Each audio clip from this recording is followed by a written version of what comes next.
মানুষের যা রায় হবে সেটা আমি কেন সভ্য সমাজে সকলের উচিত সেটা মাথা পেতে নেব। দাদা কিন্তু যেভাবে স্লো কাউন্টিং হচ্ছে, হ্যাঁ এখনো অনেক বিধানসভা রয়েছে, 8.5 ঘন্টা, যেখানে 21 সালে প্রায় 90% কাউন্টিং কমপ্লিট হয়ে গেছে, এখনো 4 round, 5 round, 6 round, 8 round counting হয়েছে, বাকি রয়েছে। তো আমি সকলকে অনুরোধ করবো ধৈর্য ধরুন। প্রত্যেকটা তৃণমূলের কাউন্টিং এজেন্টকে অনুরোধ করবো যে কেউ কাউন্টিং জমি ছেড়ে বেরোবে না।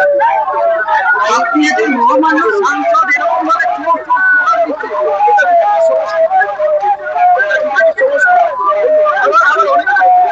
দীর্ঘদিন ধরে বামফ্রন্টের প্রথম দিকে থেকে যেভাবে গন্ধ, হুঁশিয়ারি, আগে মানুষেরা কিন্তু নিশ্চিত পর্যালোচনা কোথায় কি হয়েছে, শান্তি রয়েছে, সেভাবে প্রতিটা ফল বলা হচ্ছে। বর্ধমান ব্যক্তিরা মুখ করে খবর পেয়েছে তৃণমূল জিতে গেছে, সেখানে কাউন্টিং করানো হচ্ছে। কল্যাণীতে এরকম একটা মেশিন রয়েছে, 17C কংগ্রেস সাথে নিয়েছে। তার মানে আপনি আপনি বলতে চাইছেন এই যে স্লো গণনা চলছে, এটা কি একটা উদ্দেশ্য প্রণোদিত ব্যাপার? সেটা মানুষ ঠিক করবে। দরকার হলে আমাদের আরো অপেক্ষা করতে হবে।